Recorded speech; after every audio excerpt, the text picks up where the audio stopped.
Action. మీరు plastic డబ్బాలో భోజనం తెచ్చుకొని మధ్యాహ్నం లంచ్ చేస్తున్నారా?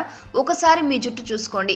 ఎందుకంటే ప్లాస్టిక్ బాక్సుల్లో భోజనాలు చేస్తున్న వారికి మిగతా వారితో పోలిస్తే జుట్టు వేగంగా ఊడిపోతుందట. ఈ విషయాన్ని బెంగళూరుకు చెందిన hair line international research centre సుమారు 1 సంవత్సరం పాటు 430 మంది యువతులు 570 మంది పురుషులపై అధ్యయనం చేసి కనుగొంది. హెయిర్ లాస్ సమస్యతో చికిత్సలకు వస్తున్న వారిలో 92% మంది రక్తం, మూత్రం శాంపిళ్లలో ప్లాస్టిక్ అధికంగా ఉన్నట్టు ఈ రీసెర్చ్ లో తేలింది. BPAను కొన్ని రకాల ప్లాస్టిక్ ఉత్పత్తుల తయారీలో వాడతారు.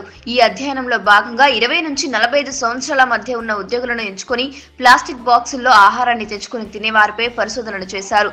సుమారు 70% మెటబాలిక్ వ్యాధులు జుట్టు రాలిపోతుండటంతోనే ప్రారంభమవుతున్నాయని కూడా రీసెర్చ్ లో భాగంగా కనుగొన్నట్టు హెయిర్ లైన్ ఇంటర్నేషనల్ వ్యవస్థాపక CEO బనీ ఆనంద్ వెల్లడించారు. మీకు ఈ వీడియో నచ్చితే ఒక లైక్ కొట్టండి, లేకపోతే కామెంట్ చేయండి, బట్ సబ్స్క్రైబ్ చేయడం మర్చిపోకండి.